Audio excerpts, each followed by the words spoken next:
Welcome to this Unheard event on the fringes of the Tory Party conference here in Manchester. We exist at Unheard to combat and push back against herd mentality and to try and promote independent thinking wherever we can find it. So clearly we had to come to the Conservative Party conference and ask the underlying question, the bigger question that perhaps you won't find within the security cordon just a few metres down the road, which is, are the Tories doomed? So we've talked about it a little bit with our panel, and we've decided to expand the motion slightly, because instead of just disappearing down a kind of cephalological rabbit hole where we argue about how the Tories might or might not perform in future elections, really the underlying philosophical question is, are Conservatives doomed?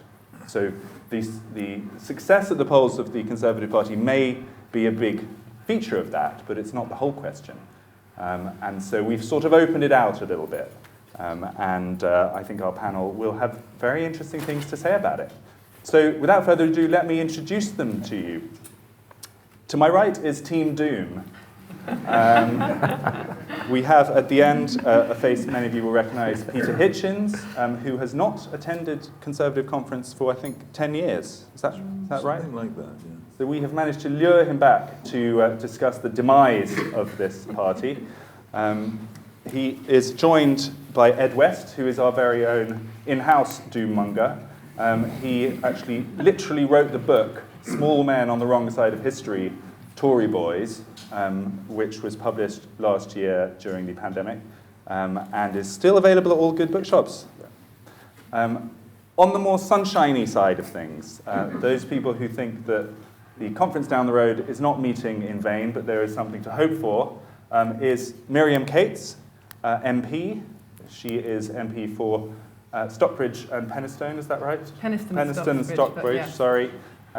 She became an MP in 2019, so has had one of the kind of weird experience of most of her time as an MP, there has been no parliament to meet at. So this is the first time many people will have seen her in 3D, and it's a great pleasure. So thanks for coming. And Matt Goodwin, many of you will know also, another person who has appeared on the pages of Unheard. He is Professor of Politics at the University of Kent, also author of the definitive book on national populism, and is attacked reassuringly regularly on Twitter. So do follow him if you want to watch that and enjoy it as we do. The format will be we're not going ultra formal here, like a kind of Oxford Union debate, but we are going to have opening statements. So I'm going to ask each of you to stand when you give your opening 5-minute or so speech. At that point, you can rebut what other people are saying if you think there have been mistakes before you, and we will then open it out to more of a discussion between us. And at the end, we are going to do a vote from you, the audience, to see who we think has won the day on this crucial question. Without further ado, let's start with you, sir. Ed West. I'm actually mic'd up. You're mic'd up? All right. To tell us why the Tories are doomed. Right, so thanks very much, Freddie. Yes, we are Team Despair and Doom over here, so if you're looking for hope, come to the wrong place.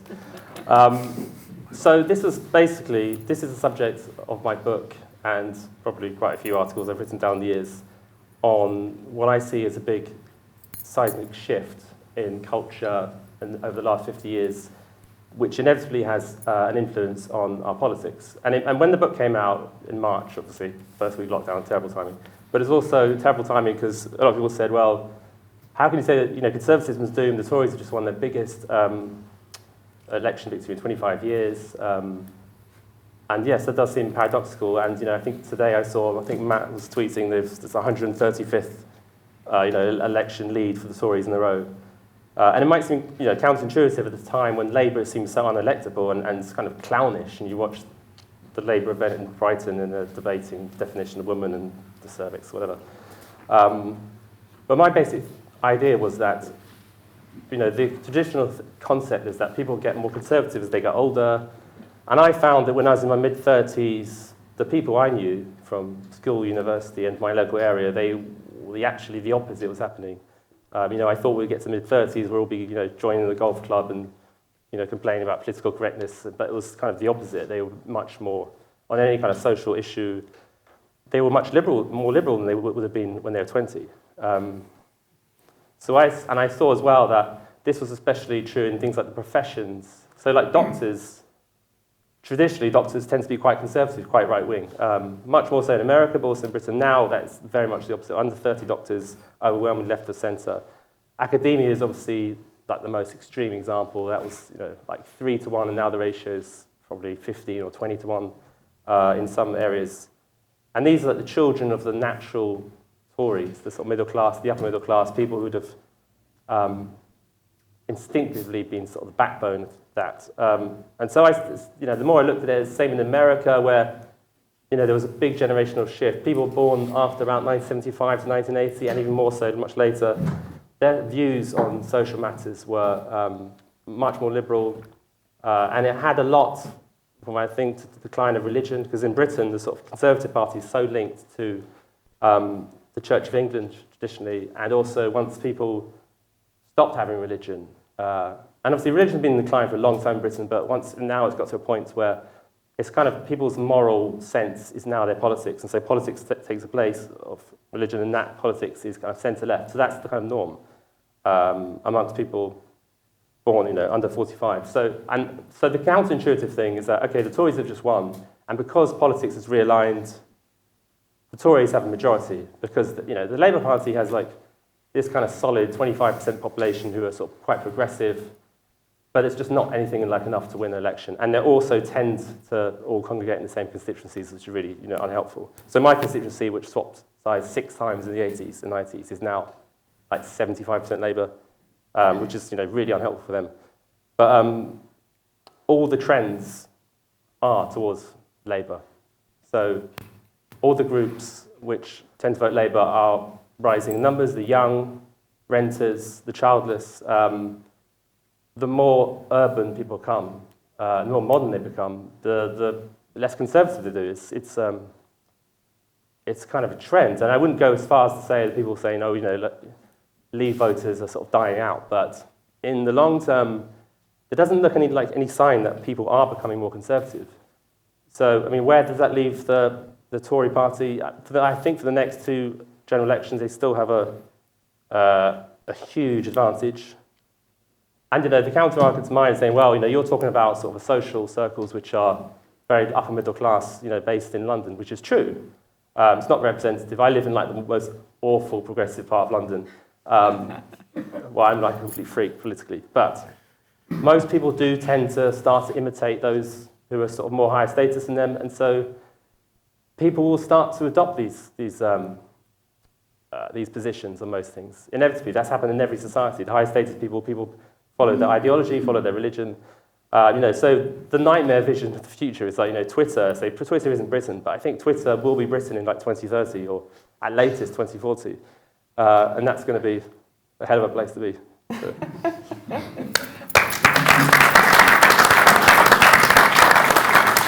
Thank you. Well, that's very depressing. Thank you. But fortunately, I don't agree. My work is so, is the Conservative Party doomed? Are Conservatives doomed? Well, sorry to stay on the numbers just briefly, but electorally, no, of course we're not doomed. We're consistently ahead in the polls. All sorts of things work in our favour: boundary changes, the end of the Fixed-Term Parliament Act, Scotland. How can Labour get a majority again without a serious number of Scottish seats? They're not going to get them anytime soon. But I think also, you talked about the realignment, and I don't think that the realignment has necessarily finished.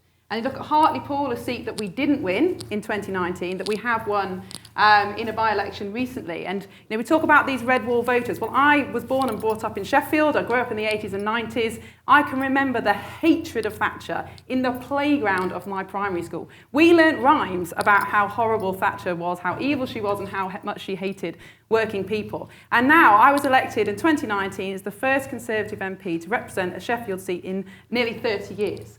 And you cannot underestimate the significance of that shift.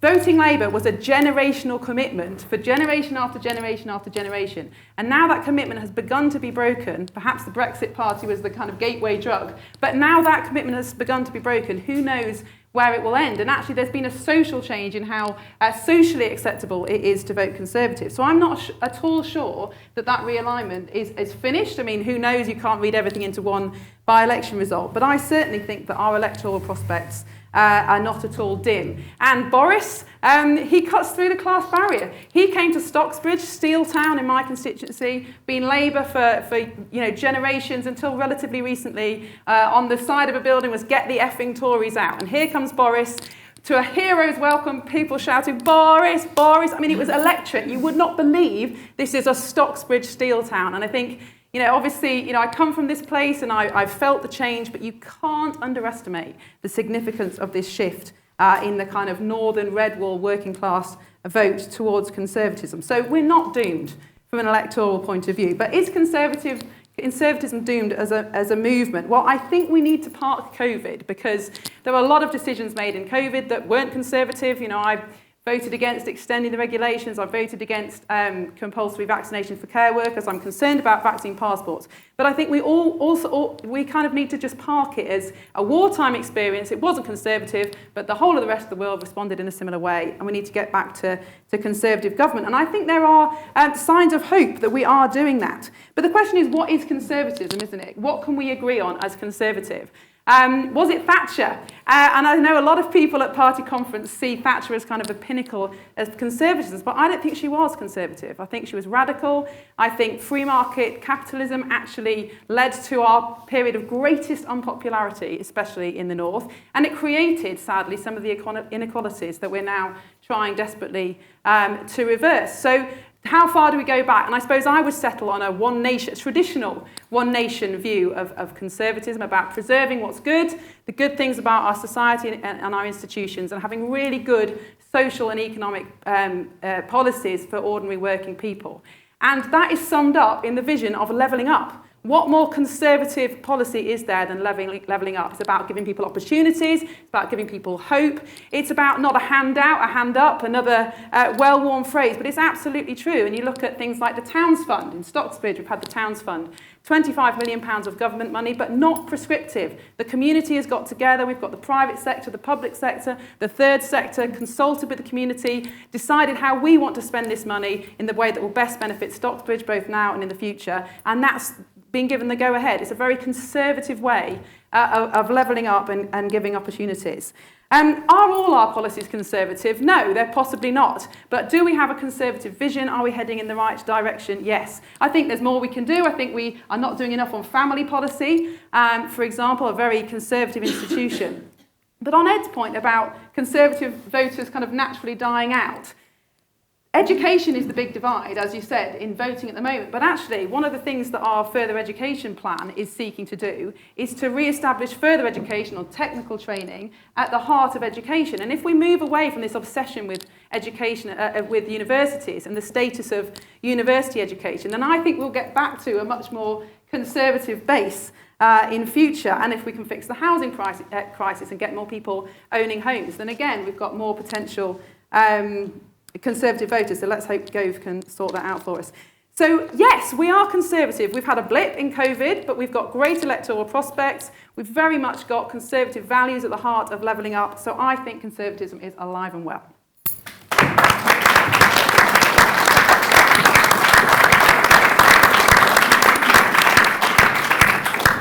Peter Hitchens. Thank you. 12 years ago, I think to the day, weather satellites run by NASA recorded a rare event of global cooling about 200 yards from where we're sitting now. This resulted from me making a speech to a body called the Bruges Group, which some of you may have heard of, in which I said that it would be a disaster for the country if the Conservatives were to win the next election, which was 2010, and that if anybody was seriously Conservative, the thing they should do would be at the very least abstain from doing so, because by voting Conservative, what they would do would be to confirm the putsch which had taken place within the party, led by David Cameron and George Osborne, to turn it into a Blairite formation. Now, my problem with British politics is this. I am a former Marxist-Leninist, therefore I understand what's going on. And those of you who aren't, most of the time, don't. I actually agree with almost everything that Ed and Kate said, technically, but it completely misses the point about the real nature and direction of politics in this country, which is that the real changes do not take place at general elections. They take place largely within political parties when they're taken over by tendencies. The Blairite revolution is the revolution of my generation and my lot, people like me who were at university in the late 1960s and early 1970s, who then moved on into the professions, particularly education, broadcasting, journalism, the law, increasingly recently even the police, and who continued to impose and introduce our revolutionary ideas into those professions. And of course, they made their way into politics. And in 1997, when the Blairite Labour Party, which was effectively in politics Euro-communist, came into office, finally the main source of political power in this country, in Downing Street and elsewhere, was aligned with a culture which had gone far to the left, the culture which Ed has described. What is conservatism anyway? What would we be defending if we were actually conservatives? Very few people these days, I think, would be willing to actually confess to being conservative on issues such as the married family, or to say, as I do, for instance, that the idea that it is preferable for women to be forced out to work in call centres rather than permitted to do the most honourable, important work available, raising the next generation, that this is actually not necessarily a good thing. These ideas have long been on the fringe of politics, and many others which I hold as well. And they result from the colossal cultural, educational, social, and moral revolution which this country has been going through since the 1960s. One of the principal captures of it was the Conservative Party, and this is the reason for my reception at the Bruges Group, where the temperature of the room dropped by about 30 degrees Fahrenheit as I spoke, because I said this thing. Many of the people there present at the time have since written to me and said that they are very sorry that they gave me the raw prawn. But it's too late, because they did, and there was absolutely no market at the time for any suggestion that what we needed in this country, a point which I made very strongly at the time, was to destroy the Conservative Party as the principal obstacle to conservative politics in this country. And we now see a country and a Conservative Party in which the heir to Blair, and there really is an heir to Blair now, is one Alexander Pfeffel Boris Johnson. He is the new Blair, and his government is a Blairite cabinet, and everything that they do, although many of them are actually too thick and ill-educated to understand what it is that they're doing, almost everything they do is the Blairite agenda promoted by Peter Mandelson and Alistair Campbell back in 1997. The thing about Peter Mandelson and Alistair Campbell is that they understood it. The thing about this lot is that they don't, and they pursue it for the simple reason that the Conservative Party is and remains the most efficient organisation ever devised for obtaining office for the sons of gentlemen. And that is what it is. It has no other purpose. It has no politics. If you rely on it and you say, oh, right, we have a conservative government in office, therefore conservative things will happen, then you're living in a world of delusion. But then, as I said, most people who aren't or have never been Marxist-Leninists do live in a world of total delusion most of the time. Sorry about that, but I've just been lucky.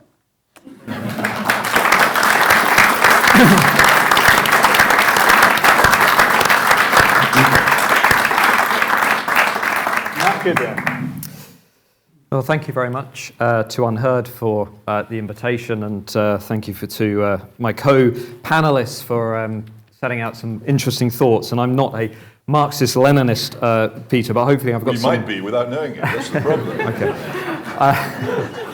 I might have something to offer. I want to make two points. The first, unfortunately, is cephalogical. Sorry, Freddie. The second is more to do with ideology. To push back against Ed, I think there is a temptation to believe that demography is always destiny.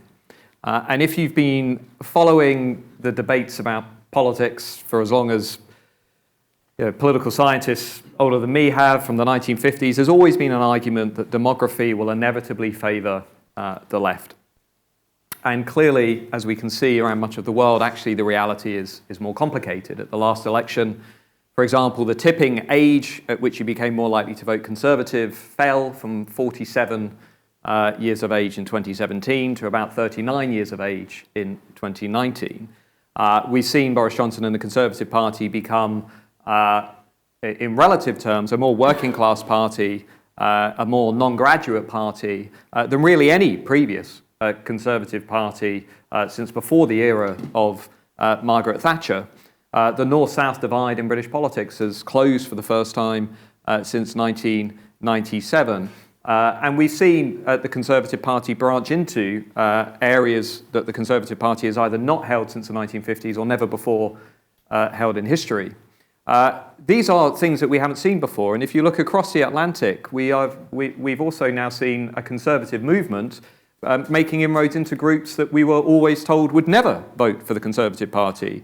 Donald Trump's electorate was much more diverse than Mitt Romney's was a decade before. We saw the Republicans make significant inroads into African American, Latino, Hispanic, Asian American voters, largely because they do not share the aspirations of the progressive, cultural, revolutionary, Blairite type left. So demography is not destiny, and even in Britain we've got some evidence, and Unheard published it, showing that the Zoomer generation who come to my lectures and seminars are actually not as socially and culturally liberal as their millennial counterparts. It's not to say that the drift will not continue, but it is to say that it might actually begin to slow and things might become a little bit less predictable. Another key point here is that socially, Britain is becoming more liberal over time, but in many other areas, Britain is not actually becoming more Blairite. If you look at our attitudes on crime, on issues around law and order, on issues around the nation, feeling proud of Britain, things like that, actually we've seen some remarkable stability. And the value divide that we talk about in politics today is actually remarkably resilient. It isn't the case that all of the social conservatives or cultural conservatives are being rapidly outflanked by social liberals. It is actually a fairly balanced playing field. But I think the more substantive point here is actually about ideology.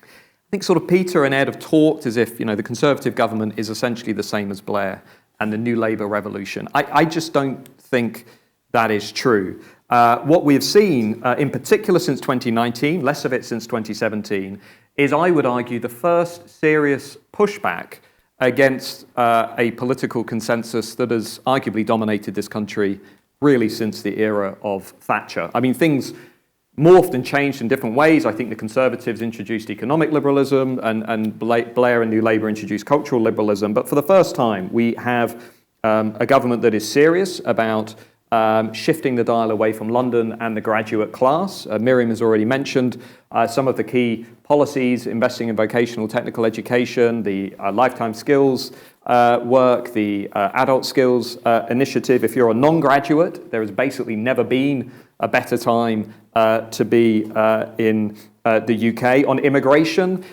free movement is over. We now have a reformed immigration system. Yes, you might say net migration levels remain too high, or they may come back to being too high after COVID, but for the first time in a long time, the era of what you might call loosely mass uncontrolled migration is no longer in place. I think we also have a more assertive a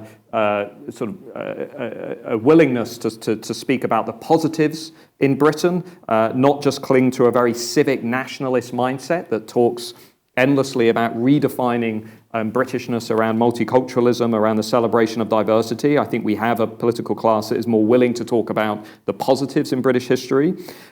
In my line of work, this is the first government that has taken seriously the issue of academic freedom and protecting viewpoint diversity in our universities, which was a manifesto commitment and is going through the House now. So you talk about the domination of cultural, progressive, left-wing activists. For the first time, we now have legislation designed to protect gender-critical scholars, conservative scholars, Brexit-supporting scholars, which I think epitomizes conservatism as being actually more willing to push back in some of these institutions. International aid is another area that has been changed, something that we couldn't previously touch in earlier years. It was not up for debate. Now it is. What do we want to spend on international aid?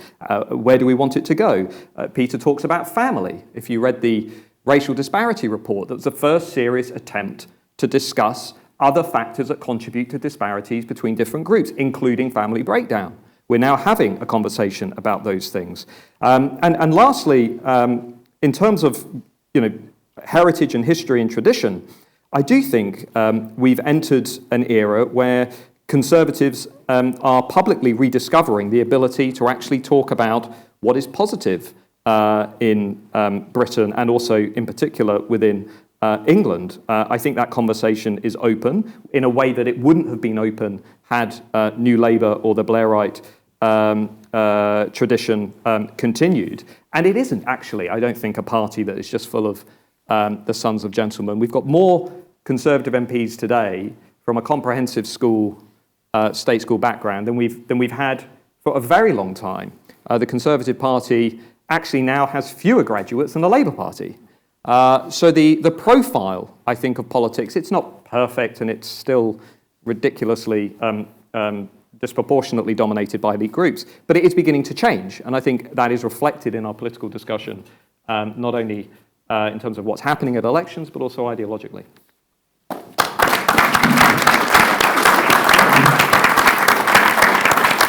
So some big ideas and big themes there. I'm going to have to come straight back to you guys to respond to that essentially shopping list of ways in which the Tory party has changed. It's no longer just Blair continued. You've heard it. It's a very different beast. I would say I'm not despite my demeanour, I'm not a complete doomer about everything. I mean, I do think there has been pushback because I think they realise at this point, for instance, most institutions in Britain are now so skewed politically that the Conservatives realise you've got to do something. In the past they had Roger Scruton, they basically stitched them up over some story. But now they realise, okay, we've got to do something. The universities thing, it's becoming apparent that sending 50% of people to universities is an insane idea. It's like one of the worst ideas imaginable. It has loads of terrible outcomes, one of which is it makes people more left-wing, but I suppose they can't openly say that. And the housing issue is the biggest thing because people can't afford housing. It's absurd, the situation. People can't afford the housing. They're not going to have families. They're not going to vote Conservative. So I'm not a complete doomer about that. My worry is that once institutions, and if you have that amount of skew politically amongst professions and amongst the most educated, unfortunately those kind of people do tend to win most things in life. They tend to win most debates. They just have more power. So the Conservatives now the Conservatives are the People's Party, but they are facing huge opposition from basically the establishment. And in America, the same. The Republican Party, most main institutions in America now are overwhelmingly Democrat skewed. Even the army now is basically very highly politicized. So we've got very sort of that's my doom-risk things, basically. Peter, what say you to this? The Tory party has changed and you didn't acknowledge it. No, there are fig leaves, but the Roger Scruton episode, which Ed mentioned, is symbolic of this. They put Roger Scruton into an empty, futile post and then immediately sacked him from it in a panic when the New Statesman made an attack on him, with the backing of several Tory MPs who joined in the witch hunt. There is no backbone on this sort of subject in the Tory party. You mentioned comprehensive schools, saying that the fact that some Tory MPs had been to comprehensive schools somehow suggested there was no privilege. The Sutton Trust established some time ago that the better comprehensive schools, the ones you get into by living in the expensive catchment areas, are more socially selective than Eton. This doesn't mean anything. And in fact, anybody who defends comprehensive schools certainly can't be a Conservative, because comprehensive schools were a device put together by the left wing to destroy conservatism in this country, and particularly to wreck conservative education. The Tory party has never done anything, lifted more than half a little finger to defend them or to defend the grammar schools which preceded them or restore them. And there is no sign in the Conservative Party of any serious conservatism. And if one were to get on to foreign policy and onto defence policy, where the behaviour of this government and its predecessors have been utterly disgraceful, we could be here all night. No, these are fig leaves. They're not the real But thing. what about the things that this side were mentioning, the new profile of Conservative vote? I mean, you must acknowledge that things have changed in the last 3 years. Some very interesting things have happened. Changed because of the Gillian Duffy episode, where Gordon Brown was fantastically rude to one of his own voters, and Labour voters began to realise that they were despised by their own party, and particularly the whole immigration topic made that happen. And the referendum itself detached huge numbers of formerly loyal Labour Party voters from their party and made them available for the Conservative Party. But that doesn't mean the Conservative Party has become more conservative, does it? It just means the Conservative Party has a larger pool of voters. It means Labour has imploded and is in trouble, and there are voters looking for somewhere to go, and they don't find the Conservative Party particularly repulsive. Well, in some ways, you would think in a proper adversarial country that Labour voters ought to think the Conservative Party was repulsive. What would be the point of it otherwise? Miriam and Matt, let's ask you the reverse question that these guys have said. I mean, the things that you touched on very lightly and sort of passed over, areas where the Conservative Party isn't conservative, such as family policy. That's something you care strongly about. There's very little talk. Morals don't get talked about very much. All of the kind of thing, the sort of more social conservative ideas, they're pretty absent, aren't they? So how can it be conservative without that? Well, we're certainly starting from a very different position now than we were 50 or 100 years ago, but that's the point. We're starting from this position. And as conservatives, ultimately, we're pragmatists.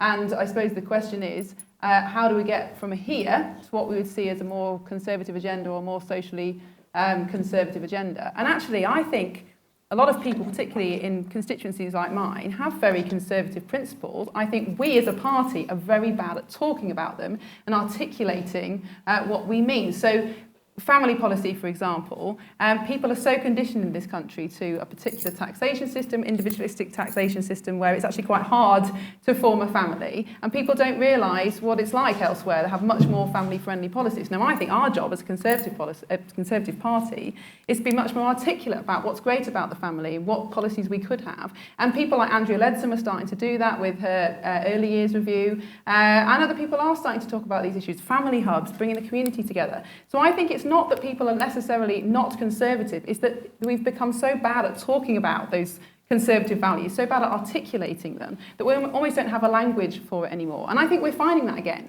Certainly in the work that I've been doing, as I said, with Andrea Leadsom. But it's true, we have got a battle ahead of us, but we are starting from here and we've got to be pragmatic about that. But would you concede that the Conservative Party is not socially conservative? No, I'd say it's a very broad church. And unlike in the Labour Party, we are having an honest, open and free debate about it. And there are people on all sides of the argument, which I'm afraid, as we've seen from the Labour Party conference last week, is not the case. So, yes, there is a wide range of opinion in the Conservative Party, but are we open to those more socially conservative ideas, and are we talking about them? Yes. Do you think, I don't know, say George Osborne's thing was, he wanted to get more mothers back into the workforce. Do you think a Conservative government would say, you know what, we would make it easier for women to stay at home and look after the children, and then go on Radio 4 and then say, we think this is a good thing? I mean, because I think these issues are so, taboo amongst a certain section of the population that no one wants to say that, and B, they're really, Well, no man wants to say it. I agree with you. I think motherhood is a blessing, it's a gift, it is a really important job. I stopped working as a teacher to bring up my kids. I was a stay-at-home mum for a number of years.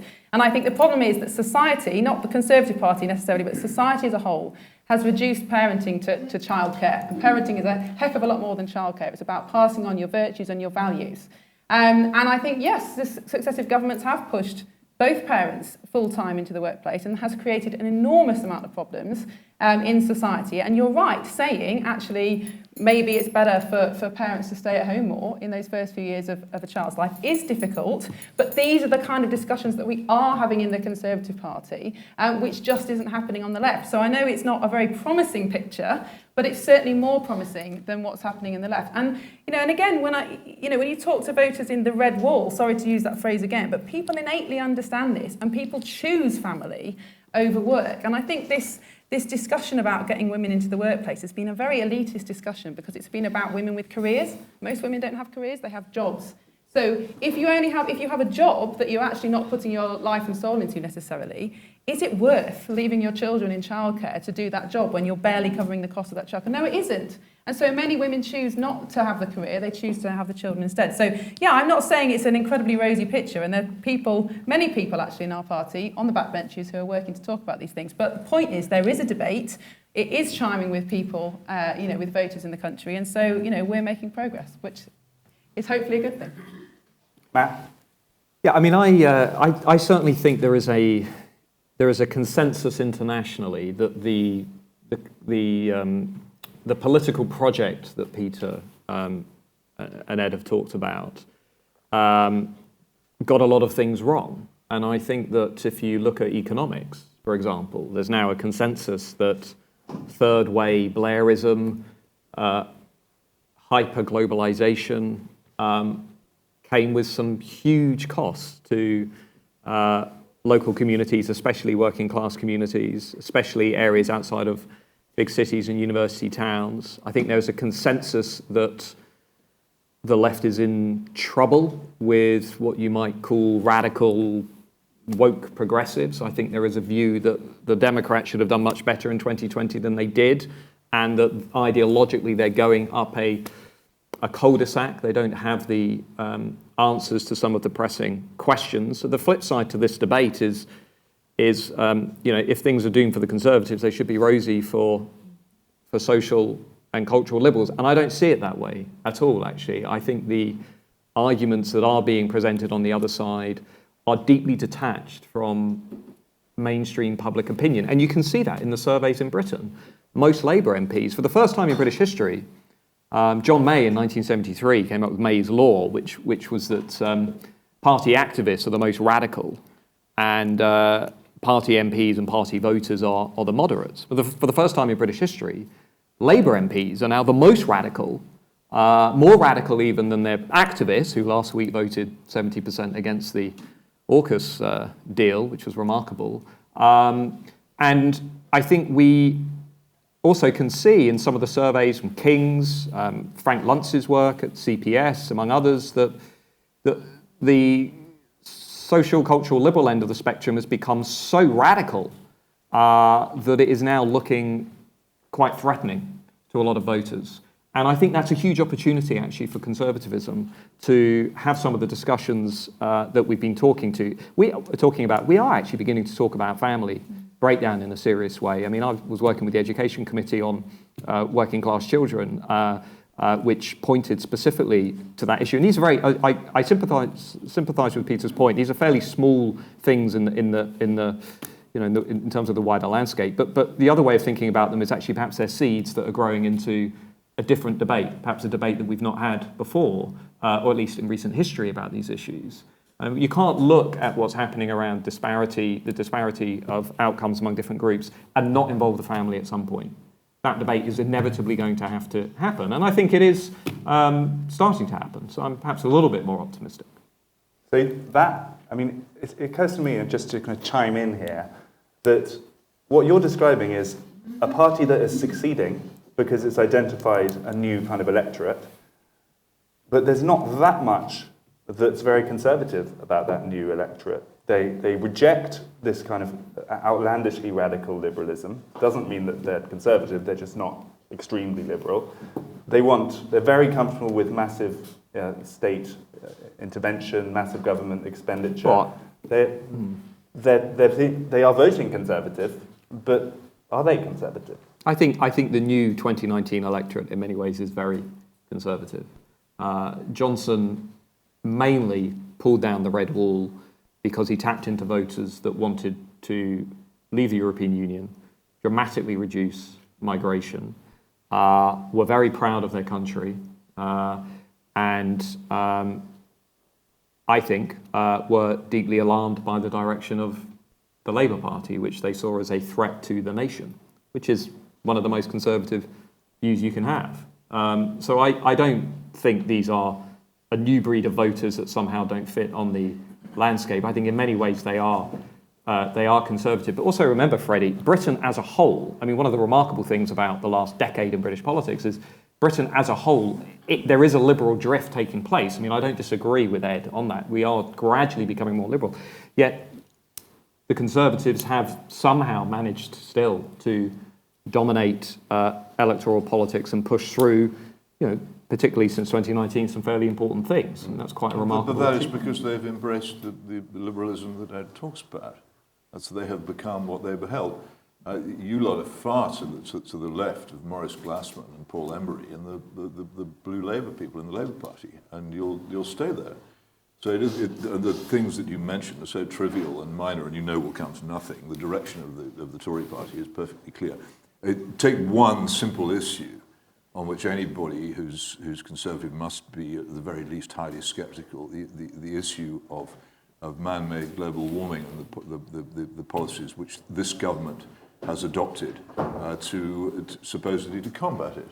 There's no opposition to those permitted in the Conservative Party. It doesn't even exist. It is the principal pillar of left-wing politics in Britain today. It's green politics. Everything else flows out from it, and you completely and utterly subscribe to what I regard as deliberate national economic suicide. As a party, your Prime Minister constantly prates about it. So you can't really claim to have any conservative elements. Why not just accept that you are a Blairite party and that you've won office and might keep it by doing so, rather than pretending? If you called yourself the Socialist Workers' Party, I wouldn't have anything against you at all. Miriam. Yeah, on the net zero, I agree. I think there's a danger that it becomes an ideology rather than a pragmatic approach to improve the climate, which obviously is a conservative value. But there are MPs in the Conservative Party speaking out about this and talking about how we need to make sure that net zero is affordable, that we take a pragmatic approach to it, that we take a costed approach to it. And I think you have to look at the Conservative Party as a whole. You can't just look at what the executive is doing. We do have freedom of speech in our party, and I'd like to think that backbenchers at least have some influence on what goes on. So, on the net zero... What happened to the Whip's office? You have freedom of speach? Yes, absolutely. So what happened to the Whip's office? I don't think you do. My experience as a backbencher is that all whips are lovely. But in terms of one of the most conservative returns to conservatism that we've seen in 2019 and beyond is the politics of place. And I think one of the things that Blair and successive governments just lost was this idea of the importance of place and the identity of place. And I think that's a really conservative value. And actually people in Yorkshire, people in towns and villages have chosen to stay in the left behind areas, even though there aren't opportunities, because place is so important. And I think that's a deeply conservative value, to be attached to your place and your community. And that is something that this government and this party is talking about again. That's the whole point of levelling up, that you shouldn't have to leave Stocksbridge or Penistone to get a good job or get a good education. It should be available to you where you are. And I think that is a very conservative agenda, but B, will help people to have more conservative values because they see that agenda working out in their lives. And if we have fewer people migrating all the time from villages and towns to cities, that also stops this demographic drift. So I think the politics of place is a very conservative idea and something that is new about this party. So the essence of conservatism, you stay where you were and wait there where all the lights go out. Well, come to Yorkshire. It's a fantastic place to live. Thank you so much. Peter, can I just ask you here, your plan, as I understand it from your opening statement, is to destroy the Conservative Party. Well, that was my plan. I devoted 17 utterly wasted years of my life to trying to achieve it, and then I realised that people didn't want to do it, so I gave up political activism, and it's amazing how much happier I am since I completely abandoned all hope. And pessimism is the key to happiness. If you put any kind of faith in these people and their party, then you're doomed to endless disappointment and misery. But forget it, they're not going to deliver anything. So they have no idea how to do so. It's all over. Enjoy the final years before we sink giggling into the sea. So there is, even if the Conservative Party was destroyed, in your view, there is no route to a more conservative future. In 2010, if the Conservative Party had been destroyed, then people would have realised that they had no friend at Westminster and they needed to create one. But what followed, the era of the coalition and then the era of Johnson and the immense confusion of the referendum, I think has made that impossible. I don't also think there are enough conservative intellectual, journalistic or academic resources left in this country to create an intelligent conservative revival. What I fear and have always feared is of some sort of British Trumpism, a loud, raucous, yelling substitute for conservatism, which might well come stamping over the fields once everybody's lights go out and they all lose their jobs and their wages shrivel away in inflation. That's a danger. The Trump thing has always been a danger, and it could come here from either direction, it seems to me. You look at the increasing coarseness that's coming from the Labour Party and their deputy leader in politics. It could easily come from this side of the House of Commons as well. There is, as things get worse, always a danger of fake, yelling populist politics, which leads nowhere but misery. But I place no hope in that, and nor should anybody else who has any sense, because you saw where it led with Donald Trump, and we wouldn't want that here, would we? Would we? So do you either of you want to come in? Yeah, I mean, Peter, I'm not sure where you want to go with the Conservative Party. Aren't you? Can I not be any clearer? I'm also not sure the sort of social conservative electorate that you're pointing to is big enough to make that project even viable. I think the art of conservatism is adapting and pushing back when you can, or in the words of Roger Scruton, who you referenced earlier on, is to delay where possible. And I think there are many voters who probably read your columns, Peter, during the late 1990s and the 2000s, watching the New Labour experiment unfold, and who probably do feel that this is a breath of fresh air, given that some of the central pillars of that project have either been removed or have been completely modified. I mean, the era of Britain being a sort of member state of the European Union, having a much weaker national democracy, having very little influence over its domestic laws and courts, is over. The era of mass immigration, you might argue, could continue if we have leaders that decide they want to continue it, but I suspect actually that won't be the case. I suspect that overall levels will come down because of the third point, which you mentioned, which is factions. And you say, well, factions are really what is all that matters. Well, the faction within the Conservative Party has fundamentally changed. I mean, the Conservative Party now cannot get away with a return to social economic liberalism because the faction that is dominant within the Conservative Party won't allow it. And that immediately limits the options that Boris Johnson and Rishi Sunak and whoever else has, because they cannot stay in power, continue this period of dominance without listening to what seats like Miriam's have to say, and without actually putting those voters front and centre. I think, in the broad spectrum, that's actually a very positive thing. Which faction is that? You mean Oh, the Red Wall I Tories? think, yeah, I think the non-graduate, blue-collar,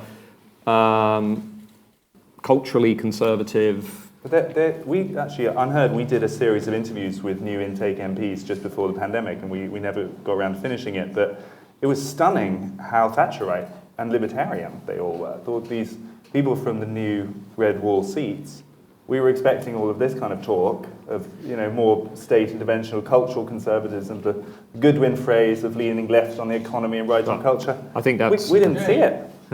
I think in fair. Got it. David Goodart and I have an ongoing argument about who came up with that first. But anyway, and actually, while I'm mentioning David, I mean, you talk about family, and his book Head, Hand, and Heart talks specifically about. Returning the conversation to some of these issues around family. The Common Sense Group within the Conservative Party has been talking about many of these issues from within the party. I'm not here to say I think the Conservative Party is the best thing in the world, and I'm not here to say that I think this is a fundamentally different brand of conservatism, but I am suggesting that one of the lessons of the last 2 years or so is that I think in some important ways the tide has started to turn, and Conservatives are willing to venture into territory that they weren't willing to do during the 2000s and for much of the 2010s. So Rishi Sunak standing up earlier today and essentially announcing a kind of continuity Osborneism with importance of maintaining spending, care with spending. It was a sort of homage to George Osborne. Got a big round of applause. Do you think that there's big factions in the Tory party who will resist that? Well, in fairness, I haven't actually seen Rishi's speech yet, but no, I think there are certainly lots of voters who would not feel particularly comfortable with that. I mean, all political parties are alliances of contradictory groups. So I mean, there's always going to be. I mean, I think the only thing I would add to that is that The only one good thing about COVID, maybe the unintended consequences, was that we actually were able to do an experiment about wages and immigration, which for years, the leading economists said, oh, no, unskilled mass immigration does not affect British workers in this negative way. That's just stupid, populism. And then Brexit is followed immediately by a lockdown, in which lots of people leave, and we see wages shoots up. And what Brexit voters have actually been saying all along is like, this is putting down on wages, is definitely true. And that is something at least the Conservatives now can aspire to, say we can be the high wage party.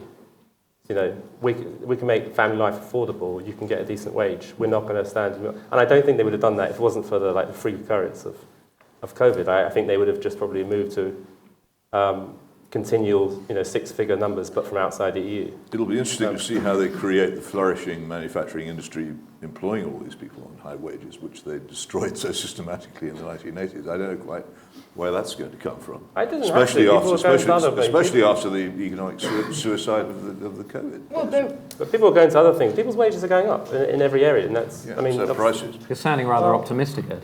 That's a good thing. Anybody who sits next to me looks optimistic. Let's take a couple of... Okay, yes. Can Danny Kruger be persuaded to... is he going to chime in? So, of course these guys are right. Of course we're doomed. We're Conservatives. We believe we're doomed. What's the point of being a Conservative if you're not essentially pessimistic? But you're also right, the Conservative Party is a vehicle for the perpetuation of power of Conservatives. That's what our party has always done. But the point is it does so democratically by trusting the people and basically imbibing their prejudices as those change over time and becoming the vehicle of the people. And that's what it is again today. Peter Hitchens decided what he thought of the Conservative Party in about 2001, has written the same article and made the same speech for 20 years and refuses, in spite of all the evidence which we've just heard, that the Conservative Party is different in this generation and since Brexit. So my question to you all is, whatever you think of the state of the party, and I'd be interested in both sides' views, what can the party do to win the next election? We're going to get a summary statement by all four of our panellists, and then we're going to do a vote. So we need you to stick around for the vote moment. Who is going to go first? I think Professor Goodwin, since you were looking like you weren't quite ready to speak. Summing up. Yeah. Have you been persuaded by anything that the opposition, in this case, has said? Only that I might be a Marxist-Leninist. I'm not sure if I am. I don't think I am. No, I mean, I've not been persuaded. I think for reasons that I listed in my opening statement, I think we're on the cusp of quite an important change in the mood music, both in Britain and internationally. And the one aspect of this debate that we've not really got into is actually what does the future hold for the other side, and the sort of assumption that has run through our discussion this afternoon has really been that it's the Conservatives that are doomed for ideological reasons, and therefore the opposition will thrive for ideological reasons. I actually think social democracy, socialism, whatever your preferred term, has run straight into a cul-de-sac with identity politics, and to go to the chap's question on identity liberalism or wokeism, whatever your favoured term is, that no longer has the capacity to unify and unite a country because it is not a unifying narrative. And the only unifying narratives today that really exist in politics still, as we've discovered during the pandemic, actually, in some ways, are narratives that relate to the nation in some way. And those narratives will always play strongly to the Conservatives, and will always be very difficult ones to outflank for the Labour Party, as we have seen at the Labour conference, where the room for manoeuvre for Keir Starmer is very, very limited because his activist base is so radical. So in answer to the question of what does the Conservative Party need to do to win the election, I think the last slogan was "Get Brexit Done." I agree with Frank Luntz, who I debated earlier on today, who suggested the slogan at the next election should be "Getting It Done," and showing a meaningful return to voters who moved from Labour to the Conservatives at the last election, which I think actually the Conservative Party can do. I'm not in this world where I'm just not seeing the Conservative Party delivering anything, and I'm not in this world where I'm just sort of thinking that actually a viable proposition is going back to the social conservatism of the 80s and the 90s. I think the public mood has moved on to such an extent that the rules of the game have changed, and the Conservatives have done, I think, quite well to adapt to them. So, no, I've not been convinced. And I think, hopefully, many of you have remained unconvinced and will vote for Team Optimism. Thank you. Here, here. Peter Hitchens, we took you all the way up here to Manchester. Have you found your pessimism slightly altered by this conversation? Are there sudden rays of hope in your perspective? Good heavens, no. One wouldn't come to Manchester for optimism anyway, would one? No, I just wanted to go through very quickly, a few things. On the green issue, which, as I say, is probably the biggest political issue of our time, the Conservative Party remains entirely in the hands of the Gramscian left, and has absolutely makes no attempt even to argue against it, let alone to depart from it. The effect of this on economy, society, and culture of embracing this cult is so huge that it would stand by itself as a condemnation. With one or two other things, there has been no attempt now in many years of allegedly conservative rule to undo any of the disaster inflicted on our education system by Labour and the Tories in the 1960s and 1970s, the destruction of the best secondary state schools in the world and their replacement by a hopeless mess which provides better education to the rich than the poor, but far worse education than it ever did. Nothing, absolutely nothing, and leave aside university expansion.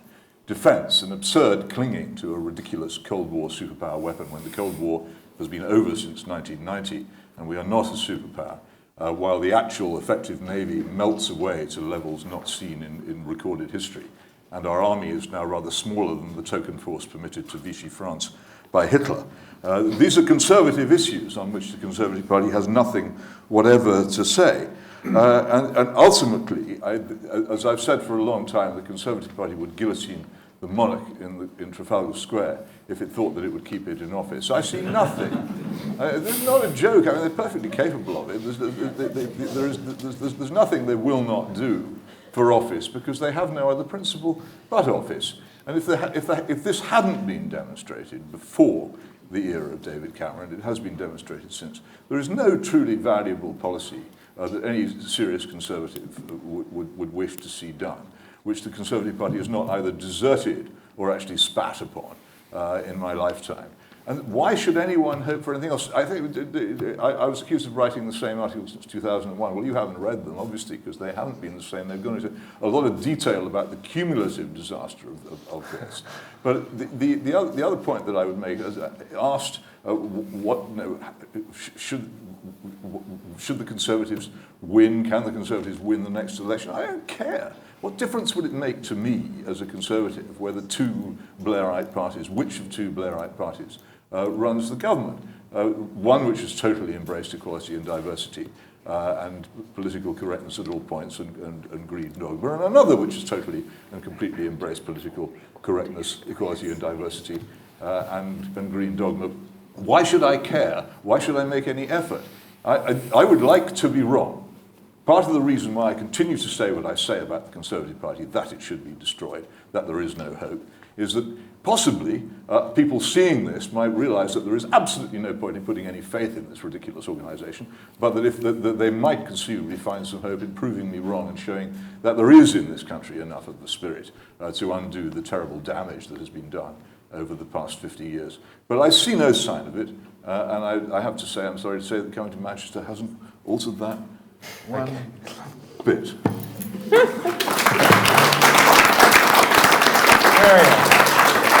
Lift us up. Wow, how to follow that? I think you're in the minority in enjoying being pessimistic.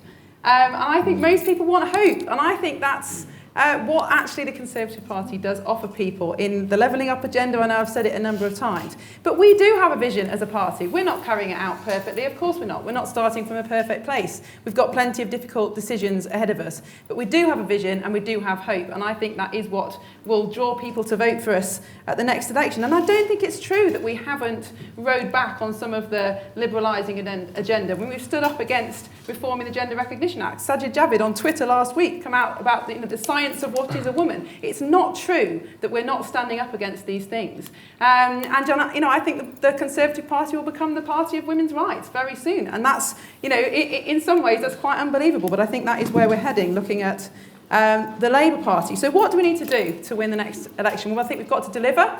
We can't stand up at the next election having made all these promises about levelling up and not actually having delivered some of them. I think we need to be honest. I think voters do understand the economic problems that there are following COVID, potentially with net zero. I think we need to be honest about that. And I think we need to start talking honestly about the family, about family breakdown, about education. You're right, we're not there yet, but I do think we've got the potential to form those policies and to carry them through to the next election. So I am hopeful. We're not perfect, but I think we do carry hope, we do have a vision, and I think that will be enough to carry conservatism through to the next generation. Okay. Well, I thought I was pessimistic, but I think next to Peter, I think I'm mindlessly hopeful about the future. I still want the Conservatives to win, just because they're better than the alternative. Sure, Labour believe in equality, diversity, Conservatives believe in it, but yeah, in 3 or 5 years' time, we're just going to slow things down. On my pessimistic side, I think it's a sign of how bad things are that some of the pushback against kind of this kind of madder trans agenda stuff, which, by the way, all teenagers are now getting brainwashed with, which is just happening, and I can see it happening now, was by using gender-critical feminists as basically a human shield, because there's no conservatives who will go out there and use the conservative argument against this. We have to use other progressives to fight it. That makes me very pessimistic. On the wokeism issue, I hate using that word woke, but some of the sort of more crazed progressive agenda, which people do naturally fear, I think it can go on for quite a long time. People can believe quite obviously untrue things for a long time. If it doesn't affect them in too much of a bad way, they can still, profess to believe it. The reason crime never really goes entirely, every kind of radical experiment with crime always ends because you can't really ignore crime. People are getting shot or stabbed in your street. But some of this stuff can go on and go on and go on. I agree with a lot of what Matt said. I think he makes good points particularly about the idea of the nation. But, in some ways, this is a kind of battle between, the ruling class are basically international now. They don't really have, the period of the great national loyalties is in huge decline and has been since the time of the First World War. And there were just economic reasons to do that, to do with the global English, to do with the internet, the global economy. And so the nation thing becomes a kind of minority opinion. And that's why the Conservatives, increasingly are more of a working class party. But they are set against the kind of ruling class. And that's a very difficult agenda to pull off. So, that's my basic thing, is that you're fighting against the most well-connected, most well-educated. You go to any elite institution these days, including the top public schools, and they are woke, to use that horrible word. There's not a single one left, even the military. You have to fight against that, and it's not going to be done, even if you have a majority in government, unless you actually try to win back some institutions. So that makes me quite pessimistic about the future. Okay, let's. If we put the lights up, I'm going to ask you to vote. There we go. So the motion has been slightly amended. We're not saying, are the Tories doomed? We're now asking the question, are Conservatives doomed? Team Doom over here has made a very eloquent case for how, even though the party may look different, fundamentally it's not Conservative and the long-term prospects are grim. Over here, Team Sunshine has suggested that actually they are much more truly Conservative than they are getting credit for, and plus, they're winning. So please raise your hand if you think that Conservatives are doomed.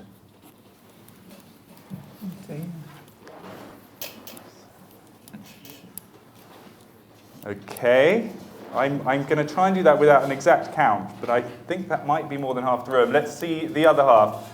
Please raise your hand if you think they are not doomed. I can confirm, ladies and gentlemen, that Team Doom has been successful.